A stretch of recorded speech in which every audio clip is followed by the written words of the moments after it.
Então, vamos para mais uma aula. Nessa aula nós vamos abordar a respeito do tema da radiologia.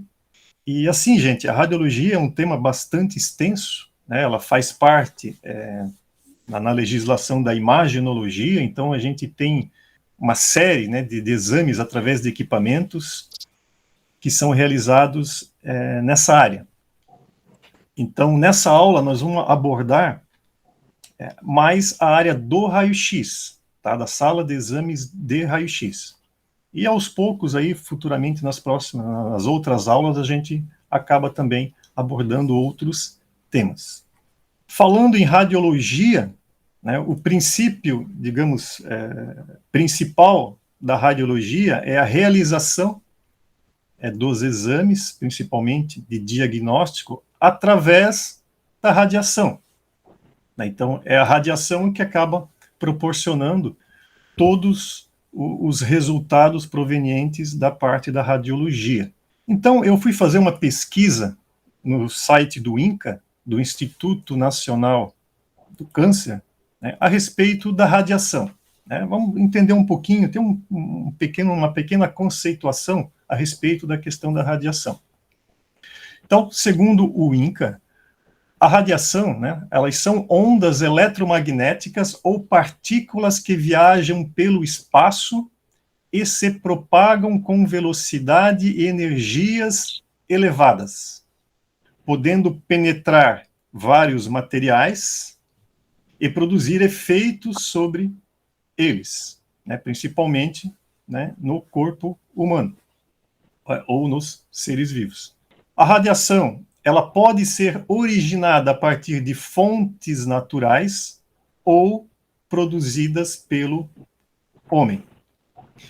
E essa radiação, dependendo da quantidade, né, da energia que ela emite, ela pode ser uma radiação não ionizante ou uma radiação ionizante. Tá? Então, esse termo, vocês vão acabar escutando muito na área, né, em relação à questão da radiação, os equipamentos de radiação ionizante, né, do Centro Diagnóstico por Imagem, emite radiação ionizante. Então, é um termo muito comum.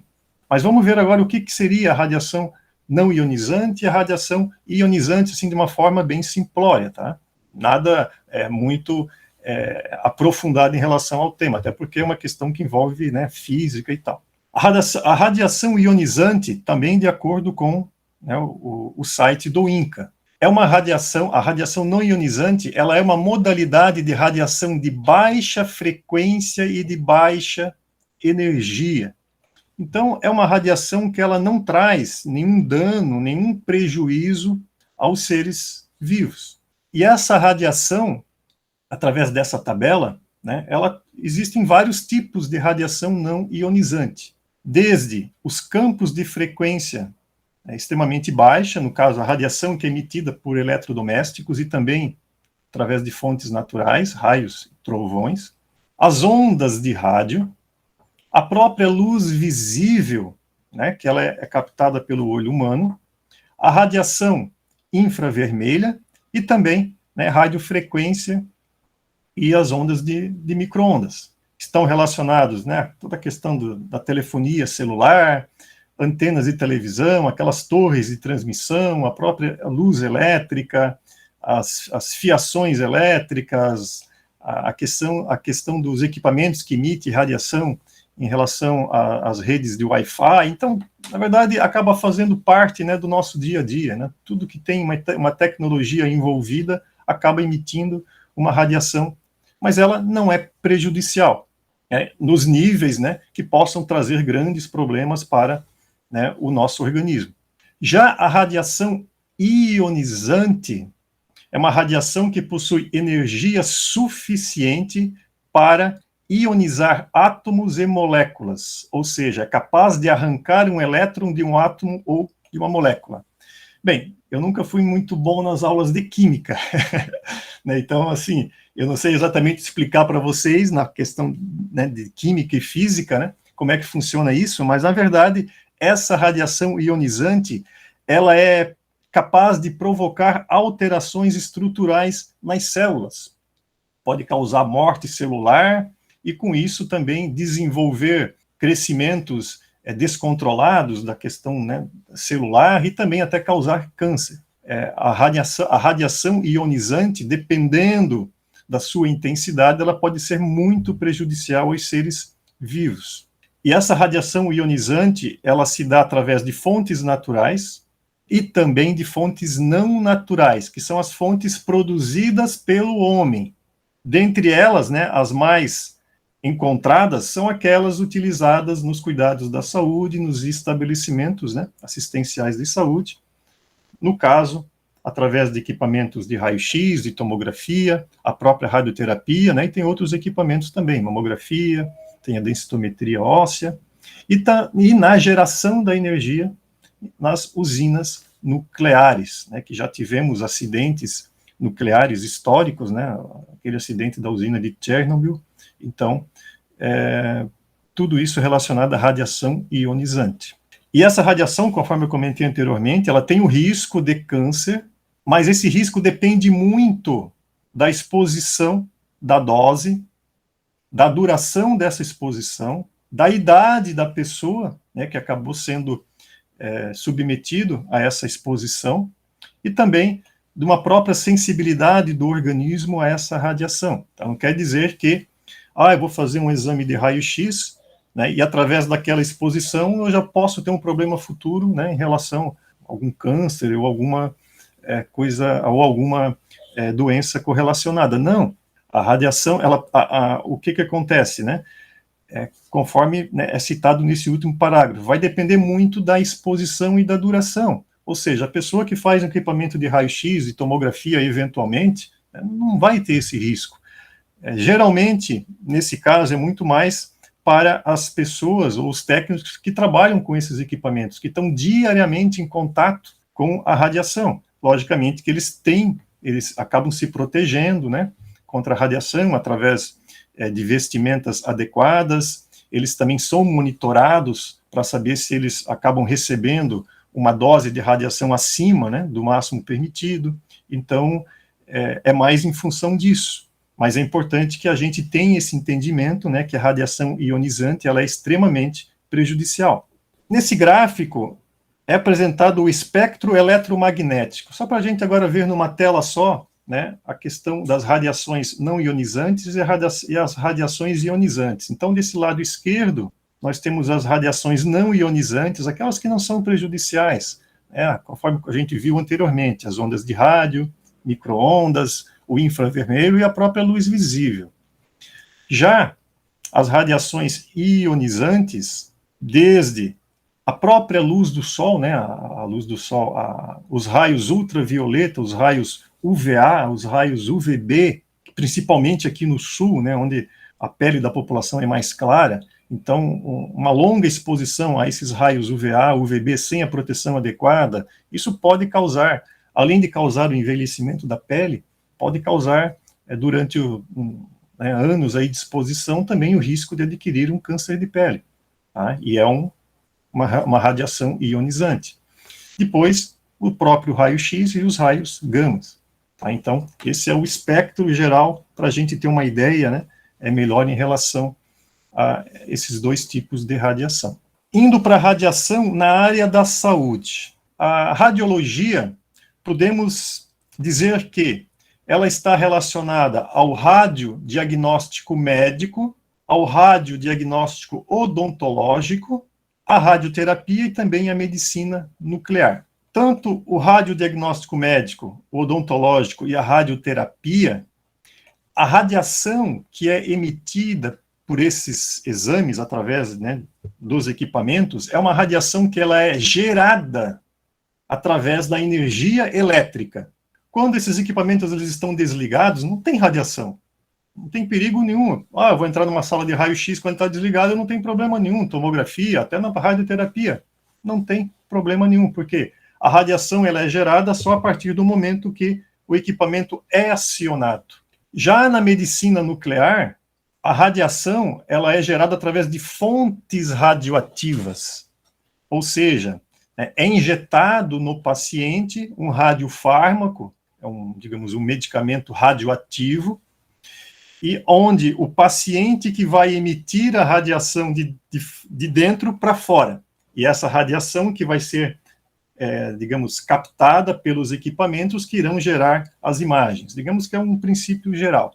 Tá? Então, na medicina nuclear, se tem fontes radioativas.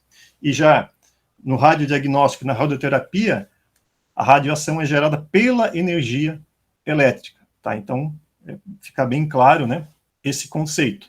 E os equipamentos que geram a radiação para o radiodiagnóstico, conforme, né, o próprio nome já diz, a radiação é mais voltada para o diagnóstico.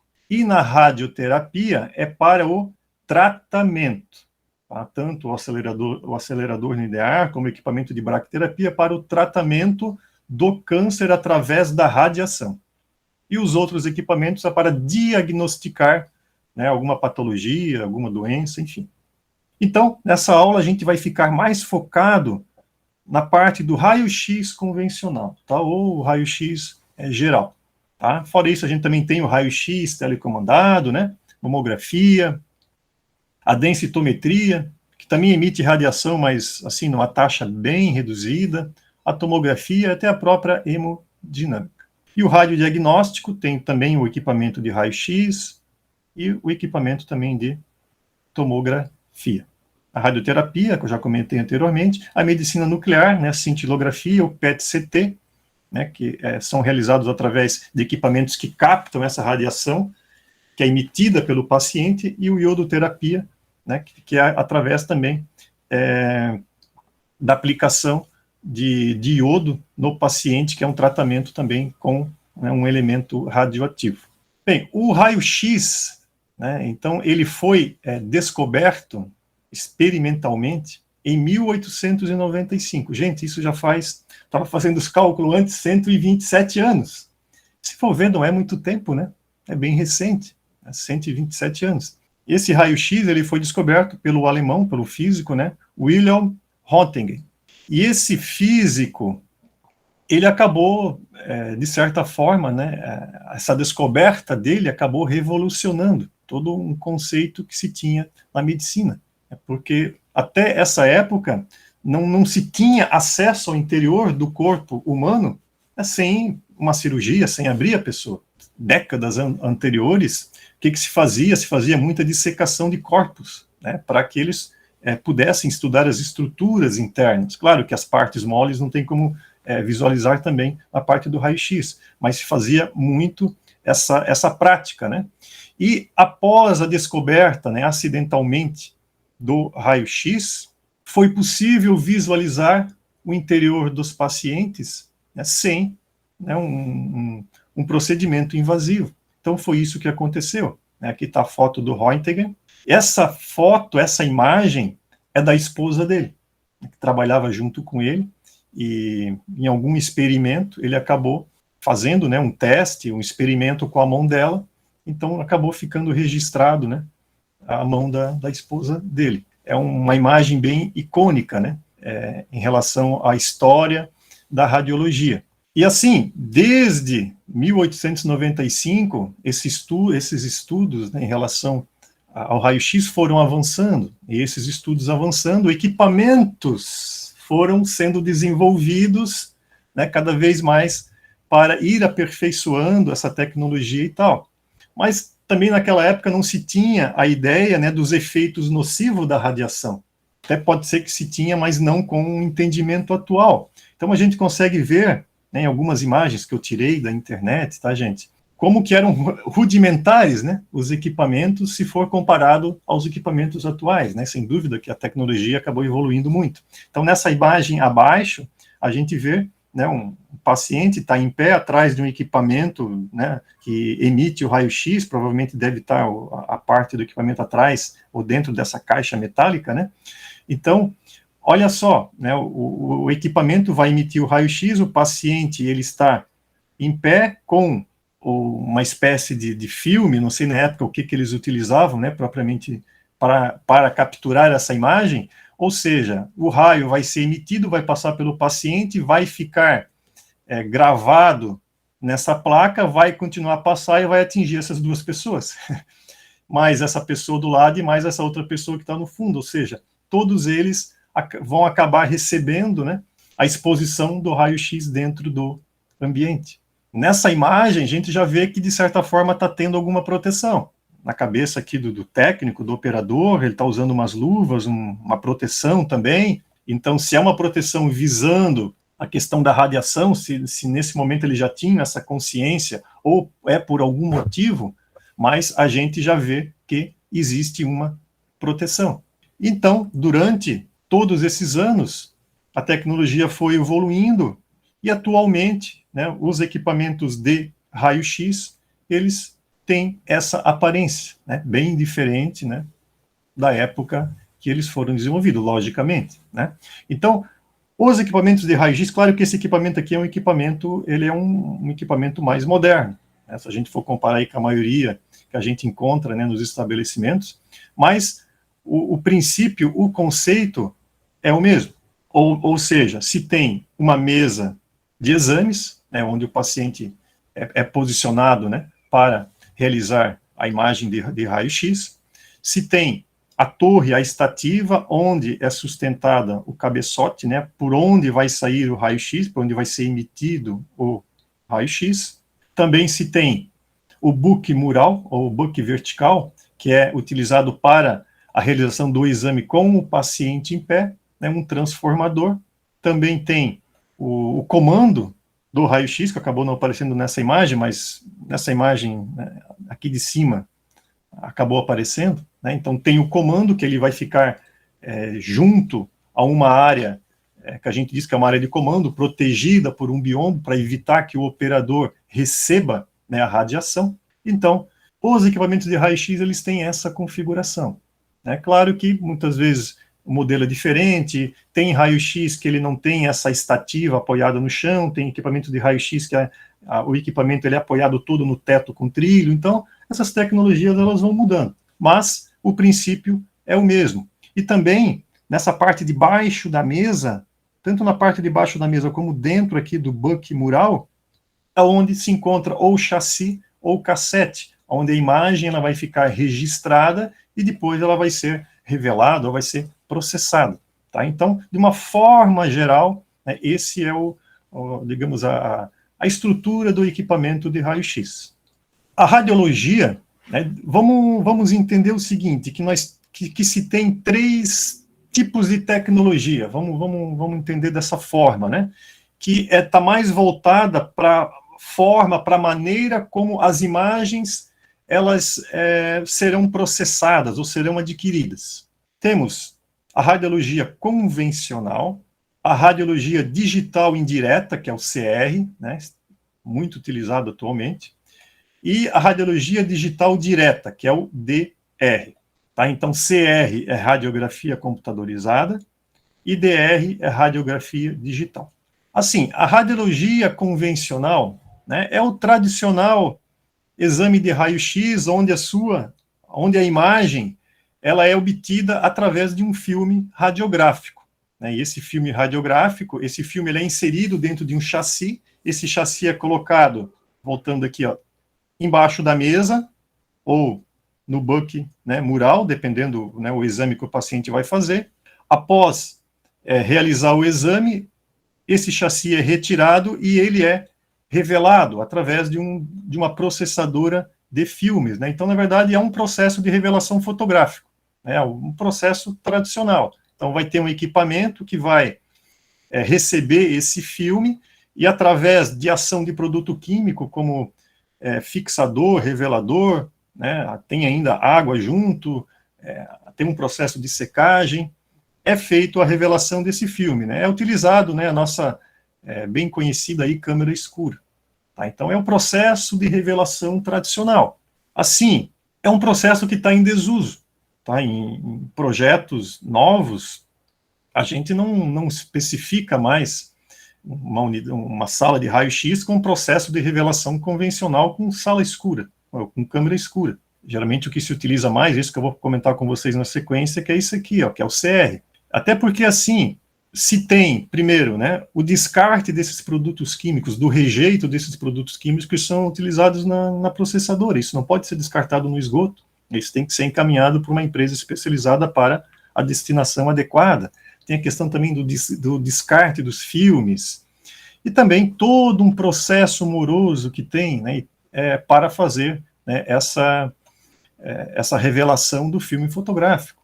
Então, a estrutura da câmera escura, esse processo convencional, ele está ficando em desuso, né? Mas isso não quer dizer que ele não está sendo utilizado. Tem muitos hospitais que ainda utilizam, né, essa câmera, esse processo com câmera escura. Talvez, né, vocês trabalhem em hospitais ou tem clientes que ainda utilizam esse processo, mas ele está em desuso, né? A tendência é que, enfim, não sei em quanto tempo acabe, né, ficando totalmente obsoleto. Eu entendo que já está obsoleto, mas também acaba tendo alguma questão de custo também relacionado para fazer a migração para um processo já computadorizado, né? Então, esse outro processo é conhecido como a tecnologia CR. O que acontece? Ao invés de ter um chassi com um filme radiográfico, agora se tem um cassete. E dentro desse cassete se tem uma placa de fósforo, e esse fósforo, digamos que ele é fotossensível, e com a passagem ali do raio-x, acaba ficando registrado nesse cassete, nessa placa de fósforo, a imagem. E como é que se faz para revelar essa imagem, então, né, se não tem mais filme? Esse cassete, ele é encaminhado para um equipamento, para uma digitalizadora, que acaba digitalizando a imagem e passando para a tela do computador. Simples assim. Com isso, se eliminou toda essa etapa de revelação com produto químico, né, com filme, com câmera escura, não precisa de mais nada. Agora, simplesmente, né, uma salinha que tem um pequeno equipamento, eu já vi centros de imagens que tem vários equipamentos para fazer esse tipo de revelação, mas é tudo automatizado. Aí fica muito mais simples, a imagem já vai sair na tela do computador, o próprio técnico consegue fazer pequenos ajustes de tom, né, deixar um pouco mais claro, um pouco mais escura a imagem, né, então ele já coloca ali o nome do paciente, já entra no sistema, então fica tudo mais rápido, mais prático. E a questão é o seguinte, que o mesmo equipamento que é utilizado para o processo de revelação convencional, ele pode ser adaptado para o processo de revelação com cassete. Então, pode ser utilizado o mesmo equipamento de raio-x. Geralmente, eles fazem uma pequena adaptação, ao invés de entrar o chassi, entra o cassete. Tá? A menos que seja um equipamento muito antigo, que não tenha condições de fazer adaptação. Mas, geralmente, pode-se utilizar o mesmo equipamento. E, por fim, né, a tecnologia mais moderna, digamos assim, é a radiologia digital direta, DR, onde não vai mais ter nenhuma dessas etapas, né? Não tem mais cassete. Ou seja, o técnico, ele vai disparar, né, o acionador ali do raio-x e automaticamente a imagem já vai sair na tela do computador. Claro que essa tecnologia do cassete com a digitalização provavelmente já está embutida no equipamento. Então, o equipamento acaba agregando essas funções e fazendo tudo automaticamente, tá? Então, essa é a evolução, digamos assim, da radiologia convencional, a digital CR e a digital DR. Então, só dando uma passada nessas tecnologias, né? A radiologia convencional, onde se tem um chassi, dentro desse chassi vai o filme fotográfico, esse filme ele vai para uma processadora, onde utiliza produtos químicos, o revelador, o fixador, né, que está a nossa processadora de filmes, e depois a imagem, após terminar o processo, ela é encaminhada, né, para o radiologista, para o médico, para fazer a sua avaliação. Então, esse, digamos que era o processo tradicional. O processo de radiologia CR, ao invés do chassi, seria o cassete, né, que tem o fósforo, né, dentro do cassete. Esse cassete, ele sai do equipamento de raio-x, é colocado nesse equipamento, pode ter equipamentos compactos, esse aqui era um equipamento de uma pequena clínica, então tinha só esse leitor de cassete e a imagem já saía no sistema, na tela do computador. Ou tem equipamentos maiores também, onde pode ser colocado vários cassetes, tá? E também a possibilidade de fazer a impressão da imagem, caso seja necessário, ou em filme, ou em papel fotográfico, papel cochê. Tá? Tem impressoras específicas também que são acopladas a esse sistema. E a radiologia DR, a imagem já sai automaticamente direto no computador. Ou seja, é realizado o exame, após o técnico, aqui do ladinho vocês estão vendo a sala de comando, né? Então tem o comando do equipamento, aqui já está o computador. Então ele aciona, né, o raio-x, e a imagem já aparece, ele já consegue ver na hora, ele não precisa tirar o cassete do equipamento, levar até a sala onde está a digitalizadora para ver se ficou boa, enquanto isso o paciente fica ali aguardando, e dessa forma não, né, o raio-x totalmente digital, que a gente diz, ele automaticamente tu já vê a imagem, dá muito mais agilidade.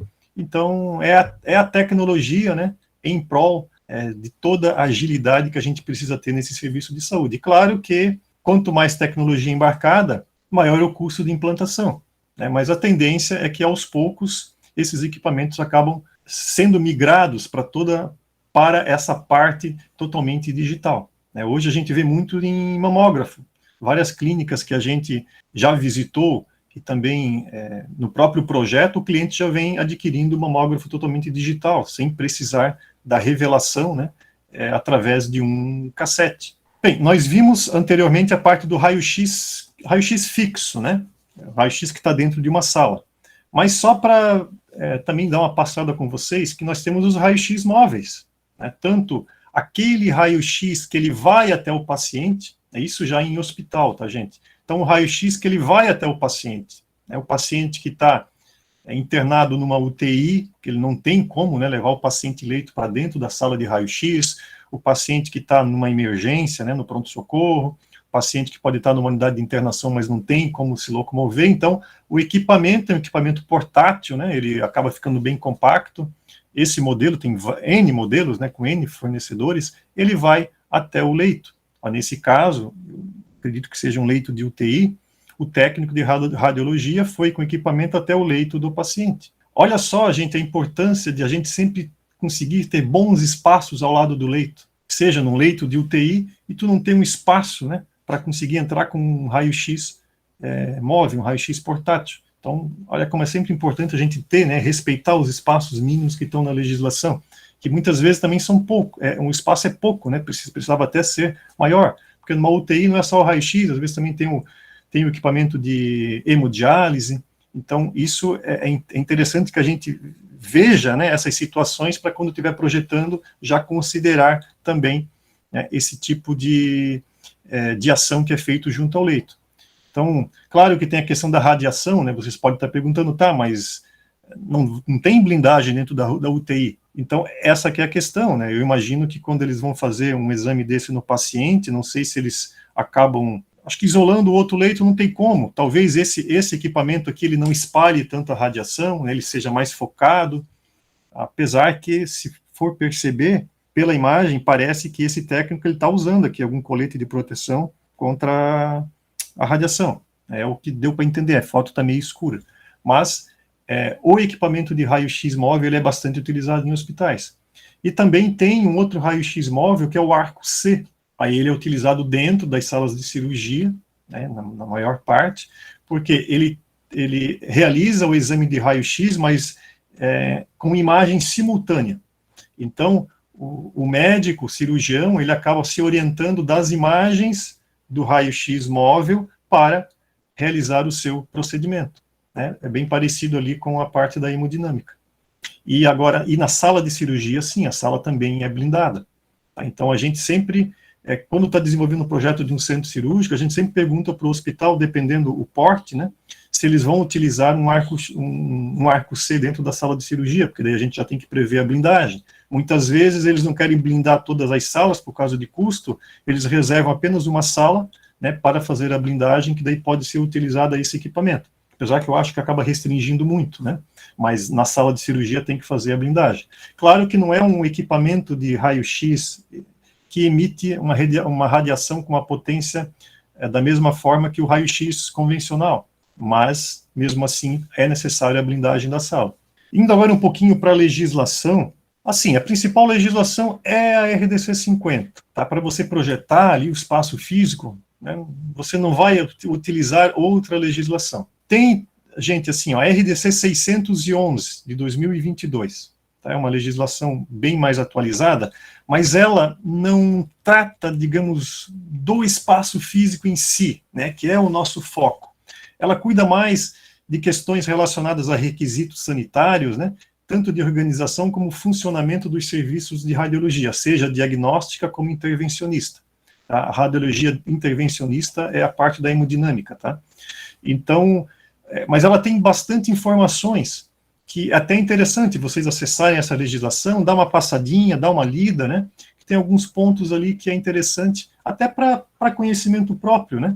Então, eu sugiro que vocês acessem essa legislação, né, e dê uma passadinha nela, mas ela não vai ser extremamente importante para você dimensionar algum ambiente para essa área de raio-x, tá? Da radiologia.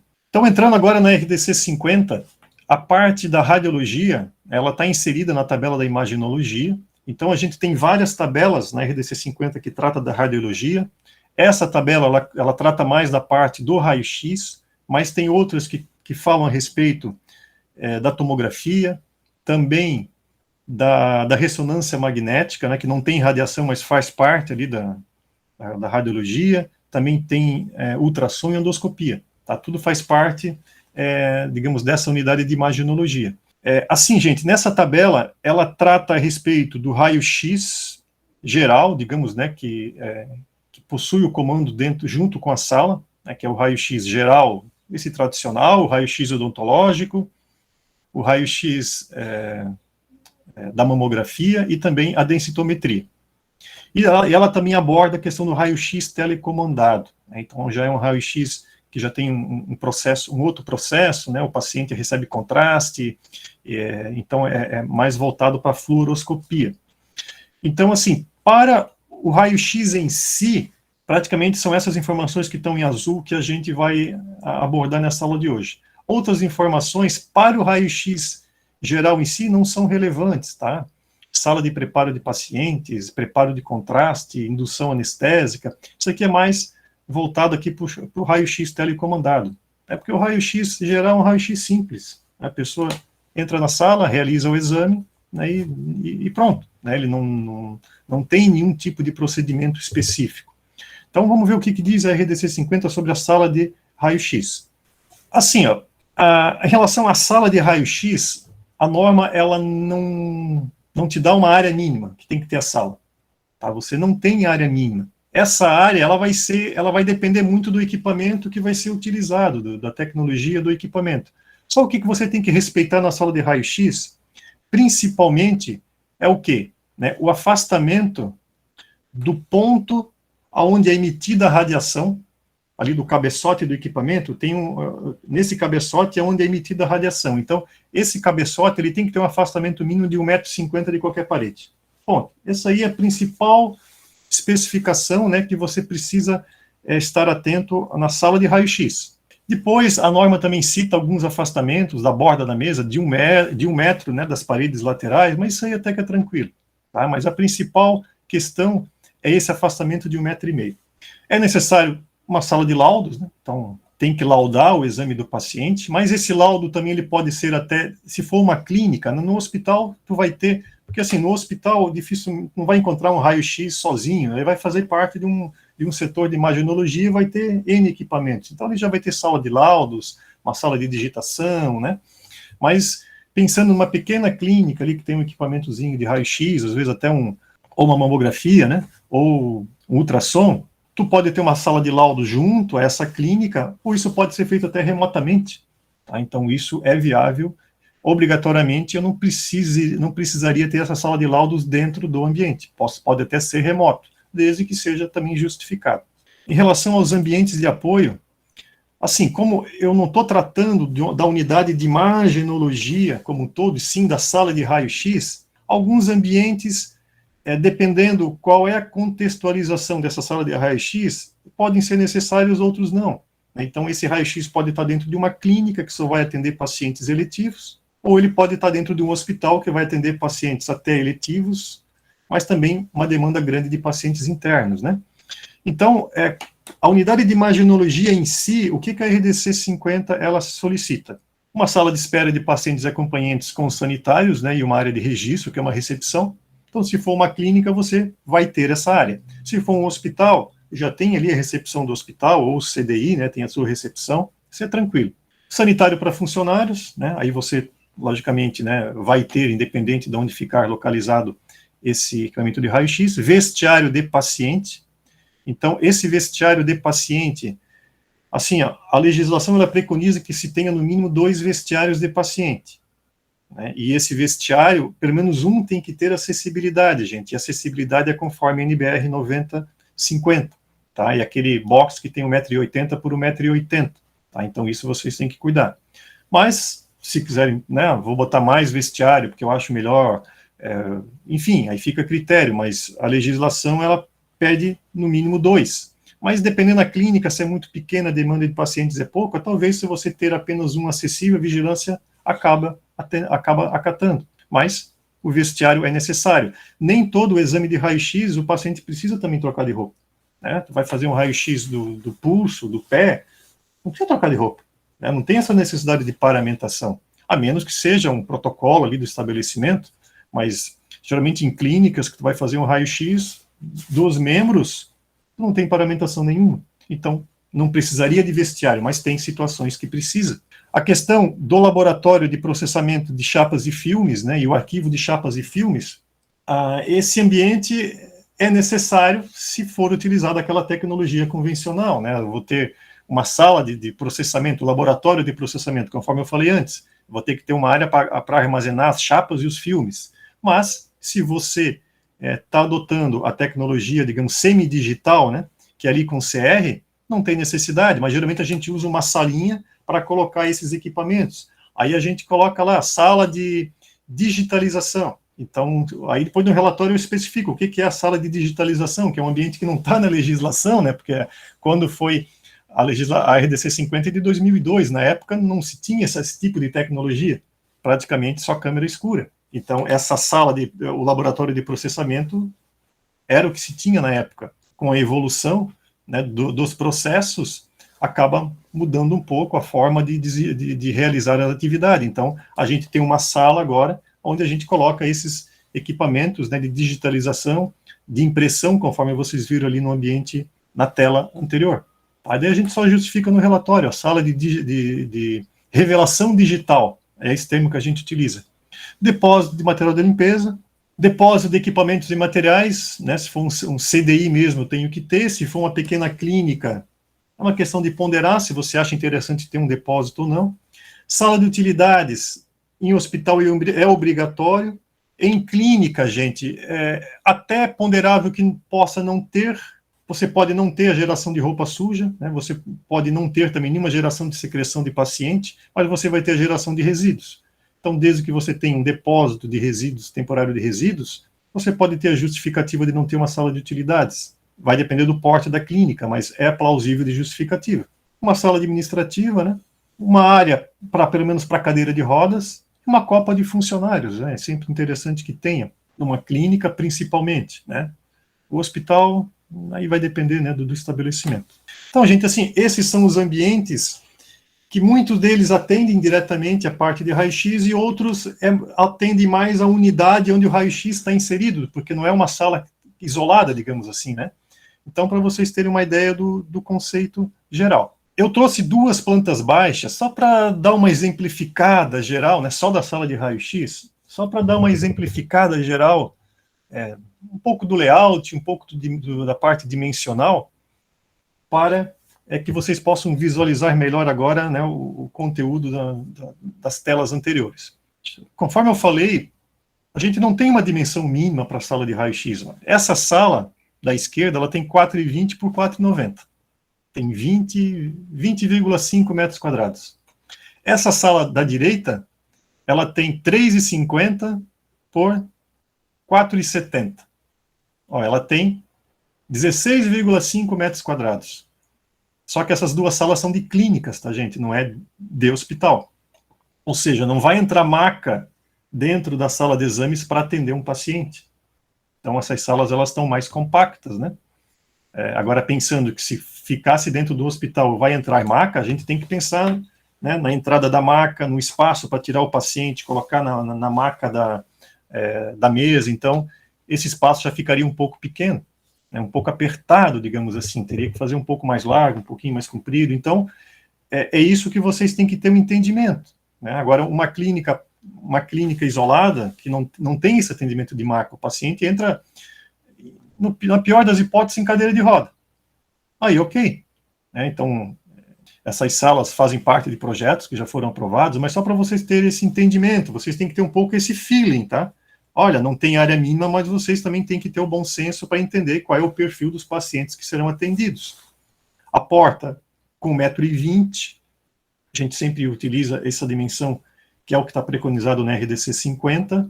Né? Talvez em clínicas que não vai entrar maca, a vigilância pode abrir uma exceção, aí é uma questão de ajustes pontuais para o seu projeto. Você pode fazer a sala de raio-x tanto em alvenaria como em drywall, não tem problema nenhum, apesar que ultimamente a gente vem procurando fazer a sala de raio-x em alvenaria, para facilitar um pouco a questão da aplicação da argamassa baritada, que depois eu vou comentar. É muito mais prático a aplicação em função da superfície, digamos assim, mais rugosa da alvenaria, né, porque a argamassa baritada é um reboco. Então, no drywall é um pouco mais complicado porque a superfície é muito lisa, então muitas vezes eles têm que colocar uma tela por trás, ou, enfim, né, ter um pouco de paciência para aplicar essa massa na chapa de drywall. Apesar que tem outra opção também, né? Mas a gente vem procurando utilizar a alvenaria, não que não dê também no drywall. Ainda na parte, digamos, da estrutura física, o biombo, né? O biombo, que é a área que vai proteger o técnico, né? Durante o momento que ele vai acionar o equipamento e onde vai ficar também o acionador. Esse biombo, ou a gente faz de alvenaria, ou a gente faz de drywall, ou também tem os biombos padrão comercial, né? Já compra, ele já vem pronto, montadinho, já está com a blindagem, já tem o visorzinho, só que esse biombo ele tem que ser fixo, tá? Não pode ser um biombo móvel. A questão agora do equipamento em si, dentro da sala, né? A gente vê que os equipamentos são bem parecidos. Quando possível, a gente costuma usar uns bloquinhos padrão, tá? E eles são bem parecidos uns de outros, assim. Não tem muita diferença. Então, o que eu comentei antes? Aonde que eu estou aqui com o meu cursor é o ponto aonde é emitida a radiação. E ele está afastado 1,5 m da parede. Essa cota de 1,50 aqui é fundamental. Não tem como você aprovar na vigilância sem ter essa cota de 1,50 m. Tá? Isso aqui é o principal parâmetro aqui da sala de raio-x. Nesse outro equipamento também. Tem uma cota aqui de 1,50 m aqui, 1,50 m, está afastado. Então, esse 1,50 m, ele já vai te dar uma noção de tamanho de sala, porque você vai ter que ter o equipamento afastado, do outro lado você vai ter que ter o buck mural para o paciente realizar o exame em pé. A norma pede que esse afastamento aqui seja no mínimo 1 metro, então você já consegue ter uma noção do tamanho. Também a área de comando, né? Então você também tem que fazer uma área que onde o técnico consiga entrar, né? Eu já vi umas áreas de comando tão apertadinha que para o técnico entrar ali é complicado. Assim, tem salas de raio-x onde o vestiário está anexo à sala, dependendo da vigilância, ela aprova. Aqui em Santa Catarina, às vezes, é um pouquinho mais complicado. O detalhe é que, para troca de roupa e paramentação, você acaba travando a sala, né? Até esse paciente se paramentar, ele está usando o espaço da sala. Não é o ideal, tá? Mas já vi projetos que a vigilância aprovou, sem contar que você vai ter que ter mais uma porta blindada com chumbo, né? Tudo um custo maior. São variações que vão acontecendo, não vou dizer que tem que ser uma regra, tem que ser assim, né? São situações que vão aparecendo no seu dia a dia e você vai pontuando, trocando ideia com o seu cliente, né? Eu vou passando para vocês uma ideia geral, né, do funcionamento desse exame, né, dessa sala de exame. Então, temos a mesa, temos aqui o ponto de emissão de radiação, aqui está aquela torre, né, que sustenta o equipamento na parte de trás, o buck mural, tem o transformador de energia e também o quadro de força, né, onde vai entrar toda a alimentação de energia para o equipamento. Na porta, né, na parte de fora da porta, sempre vai ter uma iluminação, né, que vai ter a indicação que a sala está em uso. Isso aí, algumas vigilâncias pedem para colocar em projeto, outras não, então vai depender muito do analista. Dentro da sala de exames também vai ponto de gás medicinal. A gente, assim, acaba normatizando, colocando o oxigênio, o ar comprimido e o vácuo. Ponto. A gente sempre faz assim. Mas assim, a RDC 50 ela já não pede os três. A NBR 1288 já está diferente da RDC 50. A RDC 50, na tabela, pede uma coisa, lá na parte de trás, a tabela do ambiente ali, ela tem uma informação, aquelas tabelas lá no fundo tem outra. Então a gente acabou usando os três gases e pronto. E até nessa obra desse projeto aqui, a vigilância pediu para botar os três. Também não tem muito mistério, né? Na dúvida, coloca os três e ponto final. Caso queira não colocar um, é uma questão de conversar com a equipe assistencial, realmente, se para eles, se para aquela finalidade não tem a necessidade, e também muitas vezes trocar uma ideia com a vigilância, que tem vigilância sanitária que eles acabam entrando muito em detalhes, né? Aqui em Santa Catarina, a vigilância não pede para colocar essas informações das instalações. Esse projeto aqui ele foi feito em outro estado, lá a vigilância pediu. Até esse símbolo aqui, ó, de radiação ionizante, ela pediu para colocar no projeto. Então, dependendo da vigilância, tem que colocar um pouquinho mais de informações. Outra coisa, gente, a questão da blindagem, que eu vou comentar posteriormente. Então, a blindagem vai em todas as faces das paredes, incluindo aqui no biombo, né, nessa parede lateral.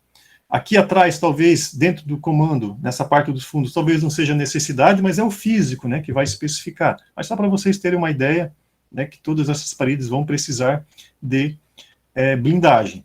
Em relação aos materiais de acabamento, não tem nenhuma restrição, tá, para a sala de raio-x. Você pode colocar manta vinílica, você pode colocar um piso cerâmico, um porcelanato, não tem. Aí vai depender do padrão que você quer dar no projeto, dos recursos que estão disponibilizados, tá, mas não tem nenhuma especificação que tem que ser usado esse tipo de piso ou mais adequado a esse piso. A gente sempre sabe que a manta vinílica, né, ela é bastante positiva, né, em relação a várias questões, a questão de ruído, né, ela absorve, né, a questão de absorção de som, ela é mais confortável, né, visualmente, a questão também térmica, né, então isso acaba colaborando muito com a ambientação do ambiente. Mas não tem nenhuma restrição. Acho que de termos gerais da sala de raio-x, tá, eu acho que seria isso. Vou dar uma passadinha agora na parte da infraestrutura elétrica, só para vocês terem aí uma breve ideia. O raio-x, deixa eu voltar para a tela anterior. O raio-x, quando ele é instalado, o fornecedor, isso acontece com raio-x, com tomografia, com ressonância principalmente, com mamografia. O fornecedor do equipamento, ele vai passar um projeto da infraestrutura necessária para a instalação do equipamento. Fique tranquilo, vocês não vão, como é que eu faço isso, né? O fornecedor do equipamento, ele vai passar, a menos que seja uma relocação do equipamento existente, daí vocês têm que verificar em loco como é que funciona, né, o equipamento. Mas é necessário ter uma interligação entre a mesa de comando, o equipamento, o book mural e também o painel de energia elétrica. E essa interligação, ela é feita através de canaleta no piso, tubulação embutida no piso, ou uma canaleta de sobrepor faceando, né, o rodapé da parede. Isso vai depender do fornecedor do equipamento. Nesse caso aqui, eles solicitaram que fosse colocado umas caixas embutidas no piso, com uma ligação de um tubo de 2 polegadas. Tá? Então, ligando o buck, ligando a mesa, ligando o comando e ligando aqui depois o quadro de energia. Essa especificação, o fornecedor que vai passar. Mas é sempre importante saber que vai ter essa necessidade. Claro que, às vezes, em obras de adequação e reforma, embutir ou uma canaleta ou uma tubulação do piso é complicado. Né? Se for uma obra no primeiro pavimento, segundo pavimento, fica complicado isso. Então, tem a opção também de fazer uma canaleta, né, aparente de sobrepor pelo canto da sala, desde que o fornecedor do equipamento, né, aceite, né. Então, essa especificação foi de um equipamento de raio-x que o próprio fornecedor acabou passando, aí a gente acaba adaptando depois, levando para a obra. Eles sempre passam também as informações, né, elétricas, seja a questão da fase, trifásica, né, geralmente é trifásico a entrada de energia, e a potência, né, nesse caso aqui era de 87 kVA, mas você pode encontrar equipamento de raio-x de 50, né, de 90, vai depender da potência do equipamento. Tá? Eu digo isso porque isso demanda, né, uma carga elétrica, que o raio-x, ele acaba consumindo essa carga toda apenas no disparo, depois ela não consome, não é uma carga que fica sendo ocupada constantemente, tá? Mas tem que ser prevista pelo engenheiro eletricista.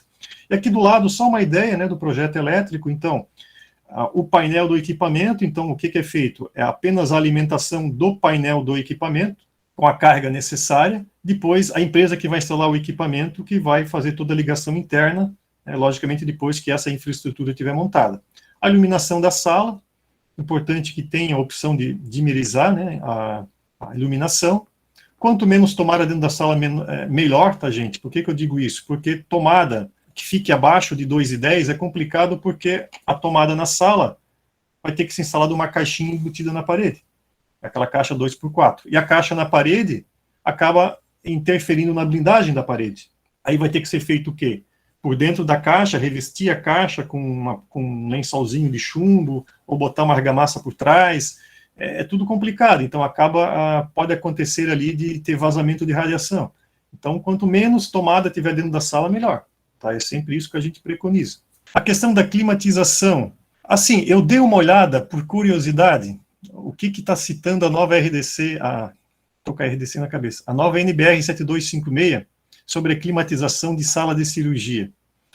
Assim, até depois depois que foi lançada essa nova legislação, essa atualização, a gente acabou não desenvolvendo nenhum outro projeto de sala de raio-x, né, um projeto de climatização. Então, eu ainda não conversei com o engenheiro mecânico para saber o critério que ele utilizou.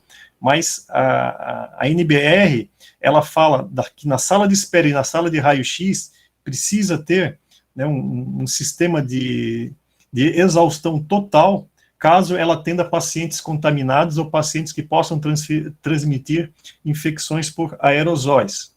Enfim, são situações bem específicas, mas no caso de clínicas, talvez isso aqui não acabe não compreendendo, até porque eles pedem pressão negativa, gente, sabe? Então, eu acho que é uma questão ainda que precisa ser muito conversada com o próprio engenheiro mecânico para saber qual é o entendimento dele, tá? Filtragem, talvez em um hospital que possa ter, né, pacientes com esse tipo de patologia, que são direcionados à sala de raio-x, mas, enfim, está previsto aqui na legislação, mas eu ainda não tive essa experiência com o engenheiro mecânico de saber como que ele conduziu essa questão da climatização atendendo essa nova NBR.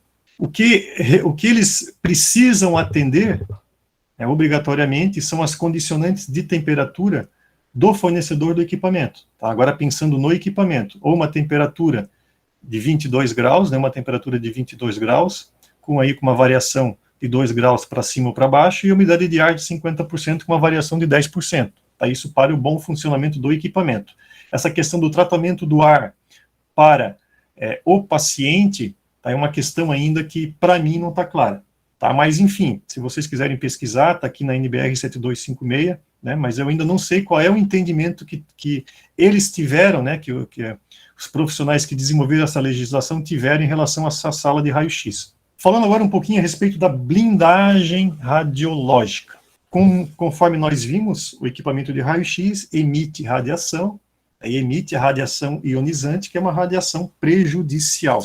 E essa radiação ela tem que ser contida dentro da sala. Ela não pode, digamos, vazar, né, para os ambientes adjacentes, até porque pessoas que estão fora da sala de raio-x poderão acabar recebendo uma carga de radiação sem necessidade. E para realizar essa blindagem, são realizados materiais que possuem uma alta densidade, que tem a capacidade de bloquear o raio-x, ou seja, o raio-x ele não tem a potência de ultrapassar esses materiais em função da sua densidade. É claro que esse cálculo de qual a espessura desse material é realizado por um outro profissional, né, que é um físico médico, então ele que vai dimensionar a blindagem da sala de raio-x, de mamografia, de tomografia, a blindagem da sala cirúrgica para ser utilizado um arco C, a sala da densitometria geralmente não recebe blindagem, tá, porque a carga é muito baixa, mas é importante que o físico avalize, né? Não, se ele entender que por aquele equipamento que tem uma potência bem baixa não tem necessidade, ok. tá? Mas é sempre bom que o físico acabe validando, né?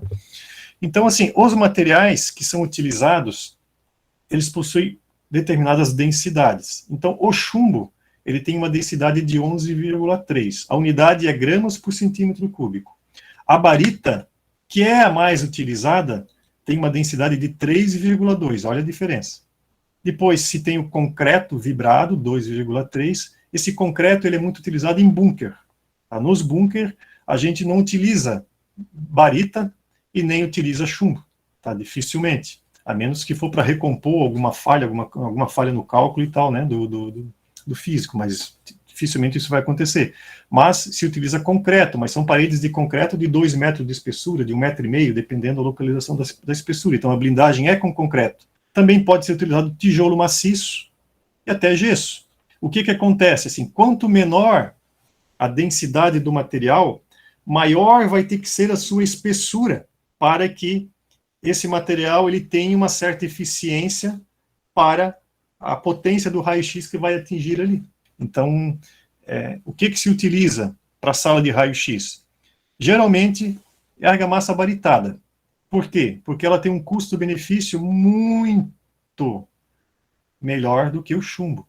Tá? O chumbo são lâminas de chumbo, a gente já vai ver, só que é um material muito caro, gente, né, para aplicar numa sala de raio-x. Geralmente o chumbo é colocado apenas na porta, né, que o chumbo, dentro da porta, é colocado um lençol de chumbo com a espessura dimensionada pelo físico, porque não tem como tu baritar a porta, né, não tem como fazer isso. Então ali vai o chumbo, mas na parede é a barita, tá? É o material, praticamente 90% é utilizado a argamassa baritada. Os outros materiais dificilmente são utilizados. Concreto numa sala de raio-x, a menos que ele seja feito, a menos que uma das faces da sala de raio-x acabe ficando por uma parede de concreto. Aí, dessa forma, o físico pode constatar que aquela parede não precisa de blindagem porque ela já é de concreto, sabe? Nessa situação. Só para vocês terem uma ideia de como que é o cálculo do físico que a gente recebe, né? Então, o físico, ele calcula, essa aqui é uma sala de raio-x, então o físico, ele calcula a blindagem por trechos de parede, ele acaba, né, colocando uma nomenclatura em cada trecho, né, A, B, C, D, E e F, nesse caso. Aí, cada trecho desse, ele vai fazer o seu cálculo, né, são páginas e páginas de cálculo, vai depender também da ocupação que tem, né, no lado externo desse trecho, se tem circulação de pessoas, se tem espera, né, se tem uma ocupação permanente de pessoas ou não, tudo isso vai influenciar no cálculo dele. Aí depois ele vai enviar um cálculo, e nesse cálculo vai ter uma tabela. Nesse caso aqui, o físico acabou especificando a equivalência entre vários materiais. Eu vou só pegar um exemplo aqui, essa coluna A, que é essa parede que tem a porta, e tem aqui o buque mural, né? Nessa parede A, ele calculou que vai precisar, caso seja feita de chumbo, uma lâmina de chumbo de 3,24 milímetros. Geralmente a gente arredonda para cima, né? Ou 3,5 ou 4, tem que ver o que tem no mercado. Então vamos lá, 3,5 de chumbo. Ou poderia ser uma parede de concreto de 285 milímetros, ou 28 centímetros. Ou argamassa baritada de 47 milímetros, 5 centímetros. Então, o que se fez aqui? Uma argamassa baritada com 5 centímetros de espessura. Tá? Então a gente segue o cálculo do físico conforme está no material, sempre arredondando para cima. Aqui um outro cálculo, da mesma forma. O físico acaba colocando umas letrinhas, esse aqui foi uma outra empresa, né? Cada uma tem uma forma de apresentar. Eles pegam o projeto de arquitetura, recortam e vão ali especificando. E nesse aqui ele especificou, ó, digamos, a parede C, essa parede aqui de trás, parede C, ó, vai precisar de uma lâmina de 1,9 milímetros de chumbo ou 3,2 centímetros de barita. Né? A gente acaba baritando a parede. Tá? E a porta também, ele coloca a espessura da lâmina de chumbo que tem que ir na porta. Geralmente essas portas a gente compra pronta, né? São portas pesadas, né? Vocês viram pela densidade do chumbo, uma densidade muito alta, então é um material muito pesado, ou seja, a porta de todas essas salas ficam bastante pesadas, então eu lembro assim que antigamente, eu falo antigamente, mas uns 10 anos atrás, a gente mandava o próprio marceneiro que fazia as portas, né? Na época fazia tudo em marcenaria, que ele fixasse as lâminas de chumbo dentro da porta. Então se comprava a lâmina de chumbo, aí ele fixava, só que tem que fazer uma fixação com transpasse, né, porque não pode ter vazamento de luz. Enfim, fazia isso, aí ele colocava umas braçadeiras reforçadas, mas dependendo como fosse, começava a ceder um pouco, ele tinha que ir lá, botar mais dobradiça, né, eu falei braçadeira, então era sempre complicado. Aí, de um tempo em diante, a gente começou a especificar portas prontas, né, que se compra no mercado, elas já vêm com o próprio caixilho, né, todo de aço, então, as dobradiças reforçadas, então não tem problema. Tá? Então, essa é uma questão que tem que ter uma atenção, tá, nas portas. Então, eu sempre sugiro que compre a porta pronta. Ela já vem bem certinha, ela vem bem resistente, e aí não vai ter problema. Essa é a argamassa baritada, né, então ela vem em pacotes, né, como se fosse aí um saco de cimento. Então, é misturado. Aí, claro que tem uma forma de preparar, o próprio fornecedor que orienta, mas assim, não precisa de mão de obra especializada nem nada, tá? Ou a construtora, a empreiteira, o pedreiro mesmo, ele faz essa argamassa baritada, só que tem que respeitar a espessura. E essa espessura, geralmente, eles colocam uns taquinhos na parede, né? Aí, um taquinho com uma determinada espessura, e depois ele acaba fazendo a argamassa, que é até 2,10 metros de altura. A única questão que tem que cuidar para evitar que essa argamassa fissure, sabe? E assim, é bem chatinho de aplicar argamassa baritada, principalmente quando as espessuras são muito altas, né? Então, geralmente, a gente entende assim, quando a espessura é uma espessura aí de 5, 6 centímetros de argamassa baritada, é complicado. Aí a gente já utiliza, pelo menos naquele trecho ali, chapa de chumbo, né? Porque senão tem o risco de aplicar argamassa baritada e ele acabar fissurando. Mas fora isso, né, se utiliza praticamente esse material. Aqui tem uma sala que foi aplicada a argamassa baritada, gente, é um reboco. Essa aqui até é uma sala de tomografia, que tem um visor aqui. Então é um reboco, aí depois ele é alisado, até 2,10 de altura, aqui aquelas caixinhas na parede, isso aqui é uma encrenca. Aí depois eles vão ter que revestir com uma chapinha, com a lâmina de chumbo por dentro, porque senão, nessa área onde vai ter a caixa, vai vazar radiação. Tá? E depois, futuramente, aí numa medição da radiometria, pode-se constatar que tenha vazamento, aí vai ter que fazer alguma forma de resolver, sabe? Então, isso tem que cuidar. Esse é o lençol de chumbo, que é utilizado nas portas, né? E nas paredes, dependendo, né, a sala, principalmente tomografia, quando a potência do equipamento é maior, emite uma potência de radiação maior, então, quando a blindagem é muito alta, a gente faz tudo com chapa de lençol de chumbo, que era nesse caso, que essa aqui é uma sala de tomografia, então foi revestida tudo com chumbo. O lençol de chumbo, ele é fixo na parede, então tem uma forma de fixar, a própria empresa que vende o chumbo, né, que faz a fixação, até 2,10 metros de altura, e depois o drywall, os perfis do drywall vão por cima. Depois vai a chapa de gesso e tá tudo tranquilo. Tu pode colocar tomada, tudo, porque não vai furar, né, a tomada vai ficar dentro da parede de drywall. Então, dessa forma, tá tudo certo. Mas é um custo bem alto, tá? É um custo bem alto para colocar a chapa de chumbo. Também tem a opção, gente, de chapas de drywall, tá? Tem a Knauf, ela tem umas chapas de drywall já com proteção, com blindagem. Para áreas que que necessitem de uma espessura baixa, digamos assim, pode-se utilizar essas chapas. A gente já utilizou essa chapa em sala de cirurgia para fazer a blindagem em decorrente da especificação do físico para o arco C. Você pode acabar colocando várias placas, né, uma em cima da outra, uma do lado da outra, e com isso, através dessa tabela aqui, acaba chegando na espessura necessária conforme especificado pelo físico, né, ou conforme a potência do equipamento.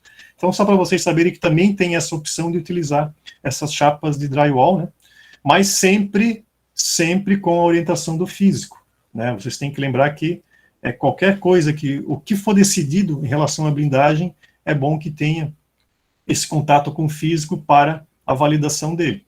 E para finalizar, gente, eu vou mostrar uma planta baixa de um projeto no CAD, só para a gente ver agora um centro de diagnóstico como um todo, e aí eu vou mostrar também o equipamento de raio-x que está ali dentro.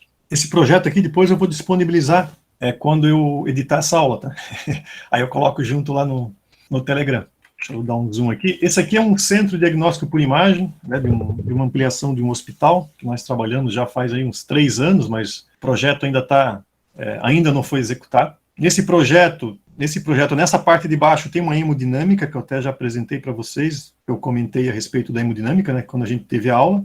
Aqui tem uma passarela que vai interligar com o hospital, aqui tem uma torre, né, foi construída uma torre aqui com 15 pavimentos, e a interligação com o hospital vai ser através desse pavimento, tem elevadores restritos aqui, depois eu já vou dando um zoom, tá, só quero dar um panorama geral para vocês. Então tem a ligação com o hospital antigo, digamos assim, a torre nova fica aqui, esse aqui é um pavimento intermediário que vai ter um acesso de veículos só para o CDI, depois os veículos ou eles podem sair ou eles podem subir a rampa e ir para os estacionamentos que tem 2 andares de estacionamento. Esse CDI, ele tem apesar que o nosso foco hoje não é CDI, mas eu vou dar uma passada geral, né, dessa unidade. Tem uma recepção geral, né, uma recepção geral, uma sala de espera, né, geral com uma grande recepção, uma área aqui para retirada de exames sanitários públicos, e tem uma outra recepção aqui específica mais para essa área, digamos assim, que a gente diz que é uma área mais voltada para a mulher, né, que tem mamografia, densitometria, tem 2 salas de ultrassom, então tem uma espera secundária com uma recepção específica, que seria uma área da mulher. Então, recepção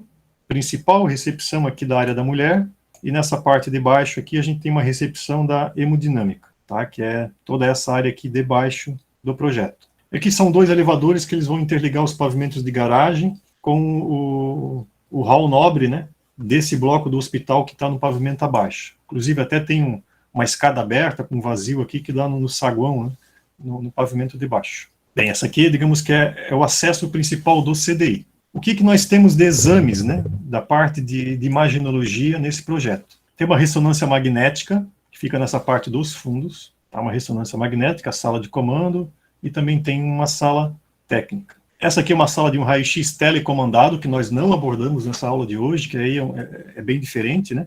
Mas tem o seu princípio parecido, mas ele tem um outro tipo de funcionamento. Tem um sanitário, que atende essa sala de raio-x, tem um comando, né, um comando fechado, né, um comando dentro da sala. Os ultrassons, né, que eu tinha comentado antes, 2 salas de ultrassom, uma com banheiro e outra sem banheiro. Eu posso ter ultrassom sem banheiro, desde que eu tenha outro com banheiro, e esse ultrassom aqui seja mais para extremidades. Sala de densitometria, sala de mamografia, uma sala de tomografia, tá, com a sua sala de comando. Raio-x, que eu já vou mostrar para vocês. Só toda uma passada geral. Aí tem uma área para interpretação e laudo, digitação, tem alguns apoios aqui, uma sala administrativa, sala de reuniões, depósito de materiais e equipamentos, uma copa, 2 sanitários de funcionários, uma sala de indução e recuperação, né, principalmente para a parte de ressonância, né, tomografia, o paciente que acaba recebendo contraste, né, ou alguma indução que é feita nele, então é preparado nessa sala. Tem uma sala aqui de paciente interno, mas é o paciente que está vindo do hospital para realizar um exame, né? Muitas vezes ele precisa aguardar, então ele fica dentro dessa sala. Apoios, né, gerais, rouparia, DML e utilidades. Então é o contexto geral dos ambientes de apoio. Vestiários, tem uma esperinha interna aqui de pacientes. E aqui a sala de raio-x, tá? Que é aquele mesmo contexto que a gente tinha visto antes. Essa sala já tem 26 metros quadrados, tem um comando, está aqui o raio-x, 1,5 m afastado, quadro de força nesse canto, aqui está o buck vertical, e aqui aquela salinha de revelação digital, que comentei com vocês, né? Tem uma impressora e tem aquela digitalizadora, até ficou uma sala bem grande.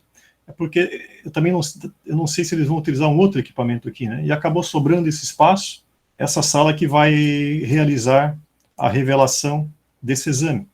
E é importante que essa sala ela fique próxima da sala de raio-x, porque o técnico ele vai realizar o exame, depois que ele dispara o raio-x, ele vem aqui na mesa, retira aquele cassete, sai da sala, vem até essa sala, coloca o cassete nessa digitalizadora, aí ele vai ver na tela se a imagem ficou boa. Caso não tenha ficado, ele vai ter que voltar aqui para a sala, colocar o cassete, ou colocar outro cassete, né? Esse caso é o mesmo, e fazer novamente o exame. Por isso que é bom que essa sala não fique muito longe.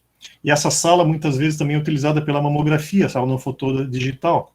O técnico também vai ter que sair e ir até aquela sala. Então, são os 2 equipamentos, né, que utilizam essa parte da revelação. A mamografia pode ser toda digital, né? Aí também não utilizaria. Já a ressonância e a tomografia, esses 2 exames já é tudo direto na tela do computador, né? Então, não precisa desse tipo de revelação. Gente, então, acho que é isso. Acho que eu não esqueci de mais nada para passar para vocês. Mas, enfim, né, vocês tendo dúvidas, aí a gente vai conversando. Silvana, a palavra está contigo. Não, muito boa a sua aula, está bem didática. Eu já estava começado, estava numa reunião. Eu já fiz essa aula de clínica de imagem, né? E eu lembro que foi um perrengue, porque era um prédio e tinha a janela. E aí a gente teve que ter muita orientação do físico, né, do médico físico, para isolar a janela. E aí o fiscal da vigilância sanitária foi lá, encheu o saco várias vezes, mas deu tudo certo.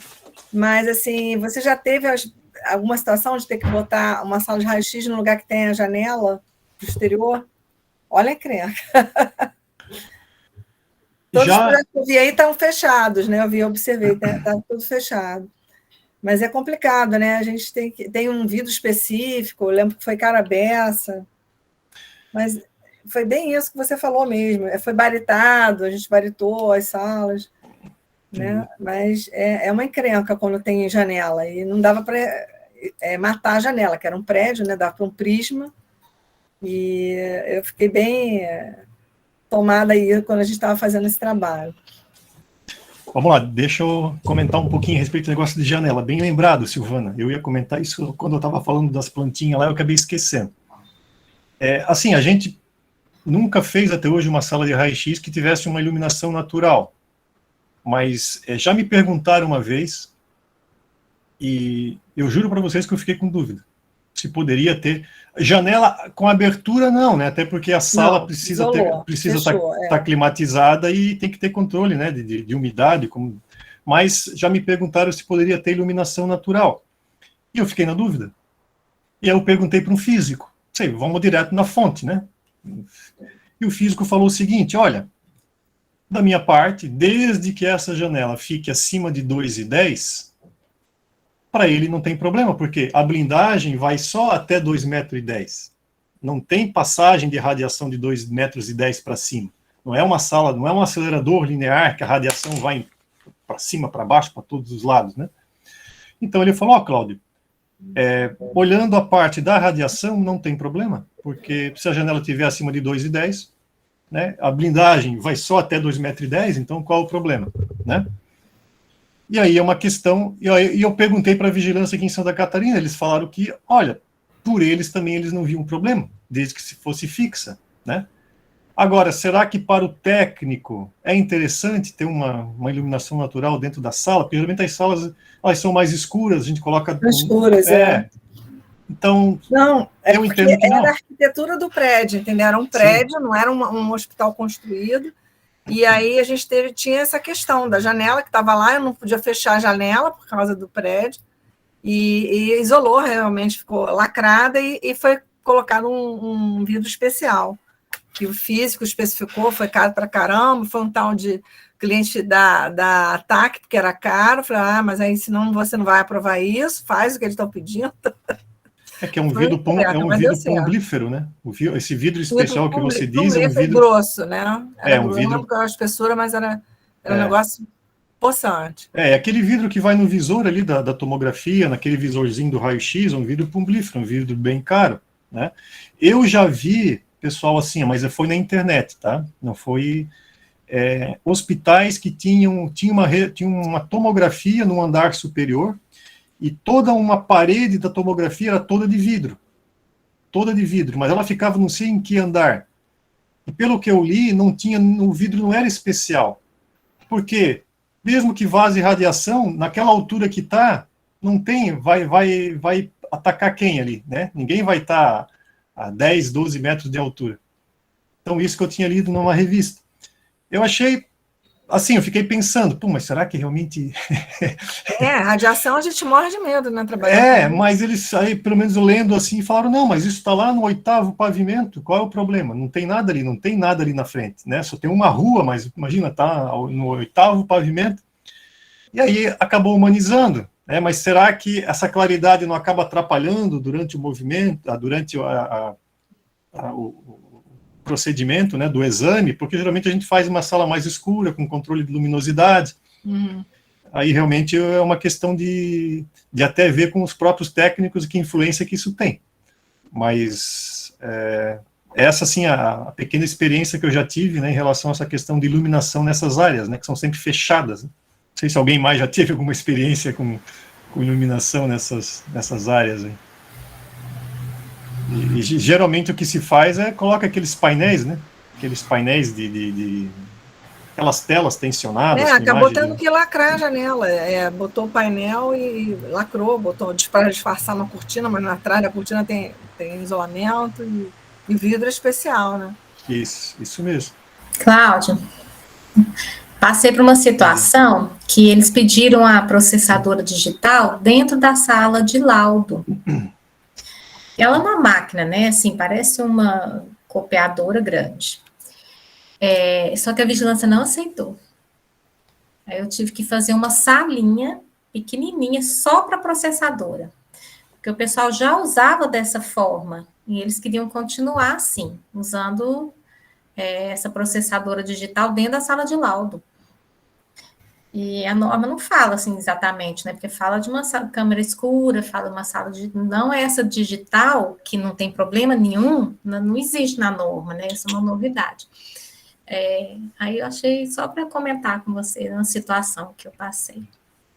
Geralmente a gente faz isso mesmo, uma salinha específica, que nem vocês viram naquele projeto ali. Tem uma salinha específica que é a sala de revelação digital. Pelo menos até hoje nós nunca compartilhamos com nada. Enfim, né, realmente nunca passei por uma situação dessa, mas o ideal é que não seja compartilhado, porque assim, é que o estabelecimento sempre usou dessa forma, né, então para eles pode ser que não tenha problema e tal, mas eu acho que a sala de laudos é para fazer laudos, realizar laudos, né, e a sala da revelação é para fazer revelação, né. Precisamente a sala de laudos, o profissional está ali, está concentrado, está desenvolvendo a sua atividade, analisando o exame, né, e a sala de revelação, imagina, daqui a pouco toda hora o técnico... Eles queriam pegar e já está ali no laudo, sabe? Mas o técnico está lá no raio-x, ele vai fazer o raio-x, vai chegar ali, botar o cassete, né? Vai avaliar, daqui a pouco vai e volta lá. Então, eu acredito que seja alguma coisa relacionada a isso. Mas não passou, a vigilância aqui não aceitou. E são situações pontuais que vão acontecendo, né? E a gente vai tendo um entendimento, vendo qual é a visão do cliente, qual a visão da vigilância sanitária, e a gente vai tendo esse entendimento, porque isso não está na norma, né? Não está na legislação. Que é um negócio novo, né? Se for olhar a RDC 50, que é de 20 anos, né? Cada hora tem um aparelho novo, né? A que eu fiz, a sala de CR era separada, Miriam. Era separada. O cliente já pediu assim no programa, né? E se a gente for ver, né, gente, assim, ó, o equipamento totalmente digital, né, que é os DR, né? Hoje em dia eu não sei como é que está a questão do custo-benefício de implantar um DR e ficar no CR. Mas se você for ver no DR totalmente digital, tu não vai precisar da reveladora, né, que também tem um custo ali, né? É caro, é um produto caro, eles reclamavam. Então tu concentra tudo no equipamento, tu não precisa mais ter um ambiente para ter toda aquela estrutura ali da reveladora, tu não precisa ter ali os cassetes, então, querendo ou não, eu acredito que vai chegar um ponto que esse custo-benefício, ou essa diferença, vai acabar diminuindo. Né? Então, a gente acaba tendo uma estrutura mais compacta, né? E a gente vê o método convencional passa por todo aquele processo. Então, olha como a coisa ela vai se compactando, né? À medida que a tecnologia vai evoluindo. A questão do ar-condicionado também. Eu lembro que a que eu fiz tinha a história do retorno. Tinha que ter uma entrada e saída, senão também não era aprovado. Sim. Não era split, era um outro sistema. Era um split, mas tinha que ter um retorno, tinha que ter uns dutos e jogar para lá, de externo, para lá e para cá. É renovação de ar, né? Então, tu tens o split ali para controle de temperatura, mas aí tu tens que ter algum retorno para fazer a renovação de ar. Isso. Né? Eu lembro que teve também. Também é especial para raio-x, né? Mas é uma coisa que você começa a estudar, começa a ficar apavorado, né? Falei, cara, é muito perigoso isso tudo, né? Você imagina assim, o vizinho, né? Tá recebendo que não é clínica, é um prédio que tem até consultórios e tal, e tem escritório junto, e tu tá ali do lado recebendo a radiação, se não for bem feita, né? Olha o risco. Mas tem Para um cima, para baixo, para os lados. mas assim, tem um físico responsável, né, Tem, Silvana? mas Então, mas é perigoso, uma coisa né, você tem que fazer direitinho para não ter a problema. menos que seja uma clínica meio fundo de quintal, alguma coisa assim que a gente diz, né, que funciona de qualquer forma. Assim, eu já entrei em hospitais, assim, que a radiologia era lá no fundo, nossa, fica pensando, né, será que isso aqui essa blindagem tá de acordo, né, será que isso aqui tá validado, porque tu vê, às vezes, assim, a infraestrutura é muito precária, né. Eu lembro que eu entrei, gente, eu não encontrei essas fotos. Num hospital que já foi reformado, e a radiologia ficava bem no fundão, assim, encostado, no fundo da radiologia era um paredão, era terra, né, então não tinha saída pelos fundos, só pela frente, então a radiologia ficava bem no fundo, a câmara escura ficava bem encalacrada. Nossa! E a hora que a gente entrou naquela área para fazer o levantamento, vocês não têm ideia de como que era aquela área da câmara escura, aquela área de revelação. Gente, assim, ambientes totalmente precários, sabe? Precário. E era até insalubre. Assim, o funcionário ali do hospital que trabalhava na radiologia, né, trabalhar ali dentro. Aí a gente questiona, puxa, mas se esses espaços estão dessa forma, será que a blindagem, né, dessas salas estão adequadas, né? Vai saber. Provavelmente pensando. não, né, Cláudio? E consultório dentário também, né? Eles têm uma radiação menor e tudo, mas também fico pensando, pô, essa radiação, quando eu vou fazer um raio-x de dente, tá passando para o vizinho, será que tá isolado, né? Eles se protegem, né? Eles disparam fora, botam um biombinho, cada dentista tem um jeito. Mas eu fico pensando, isso aí vaza. Com certeza, o cara não isolou tudo, né? Não baritou tudo. Mas são radiações assim que acabam não sendo baixas, né? É difícil assim ter algum. Mas claro que tem que ter, né? Tem que se precaver, tem que estar com o ambiente certinho, né? É preconizado do que é necessário. Tem risco, sim. Tanto é que na legislação trabalhista o dentista tem 2 férias por conta disso, por causa da radiação. Que ele está ali, né? Para ele, como para o próprio operador de um raio-x do hospital da radiologia. Tem 2 férias por conta disso. Talvez esses operadores da radiologia, digamos, em hospital, tenham até insalubridade. É um risco, né? Eu conheço vários radiologistas que contraíram câncer, eu conheço. Geralmente eles têm aqueles dosímetros, né, que eles são obrigados a andar com aqueles dosímetros, né, que acabam medindo ali a exposição que eles têm, né. Mas imagina isso aí, a pessoa 20, 30 anos trabalhando ali dentro. E o negócio é acumulativo, né? Então, realmente, pode ter algum problema futuro, né? Enfim, até um câncer. Né? Leandro, queria falar alguma coisa, não? Acho que eu te interrompi. Não, eu queria perguntar aquela questão do... o forro e o piso são completamente relevantes, então, dessa questão do... São. Do raio-x, sim. Não tem a necessidade de colocar blindagem. Pelo menos até hoje, eu nunca vi uma sala de raio-x. Primeiro, no forro não tem necessidade, porque a blindagem é até 2,10 metros. Né? Então, o forro é livre. Né? E do piso, da mesma forma. Até hoje, nunca nenhum físico solicitou blindagem do piso, porque geralmente é a laje de concreto. E o concreto, ele acaba... Ele também já serve como um elemento para blindagem, que nem a gente viu. Né? Então, também não tem necessidade. E quando está no térreo, está no solo. Então, ou tem a blindagem da laje, né, e acima dos 2,10 não precisa de blindagem. Então, quanto a isso, é bem tranquilo. Com exceção aí de equipamentos que emitem uma radiação maior, né? Mas aí a gente já entraria para a radioterapia. Mas dessa parte aí, não. Funciona dessa forma. E outra coisa, essa questão dos 2 vestiários, está na RDC 50 ou é nessa RDC 600? Não, está na RDC 50. Se você olhar lá na parte dos fundos, onde fala... Então, a parte que fala de vestiário, ela diz que tem que ter no mínimo 2 vestiários por unidade requerente. Então, uma imaginologia, né, no mínimo 2 vestiários, mas dependendo do tamanho, né, a gente tem que ter um pouquinho... Eu sempre falo, né? A legislação, ela te dá uns parâmetros, geralmente é o mínimo. Aí você tem que usar o bom senso, conforme o tamanho da unidade, né, o número do volume de pacientes. Mas, por outro lado, se for uma clínica que tem apenas uma sala de raio-x, Talvez 2 vestiários não tenha necessidade, se tu fizer um apenas acessível, já está suficiente. Aí tu tens que ponderar, argumentar, né? Conversar ali com a vigilância. Eu acho que tem que ficar nessa linha, né? A gente tá a norma te dá um balizamento geral, e nós, como projetistas, a gente vai usando o bom senso, né? E vai resolvendo. Eu acho que o caminho é esse. Para aprovação, hein, Cláudio? Para aprovação na Visa, não precisa do cálculo, né? Tem vigilâncias que exigem. Aqui no Rio exige. Eu sei que tem várias. Aqui em Santa Catarina, aqui é tudo diferente, sabe? Eu não sei. Aqui eles não exigem. Aqui eles não exigem, mas em vários estados, que vários colegas já comentaram, precisa do cálculo de blindagem. Tá? Não sei como é que é na maioria aí, mas precisa. Entendi. Geralmente a gente acaba contratando o físico no projeto executivo, né? O que é o... Todos fazem, né? Só que quando a vigilância exige o cálculo antes, já tem que ser contratado na etapa de projeto mesmo, projeto básico. Entendi. Então tem que adiantar um pouquinho as etapas, porque assim, vai ter que ser contratado de qualquer forma. Então, só vai ter que adiantar a contratação para apresentar o projeto na vigilância sanitária.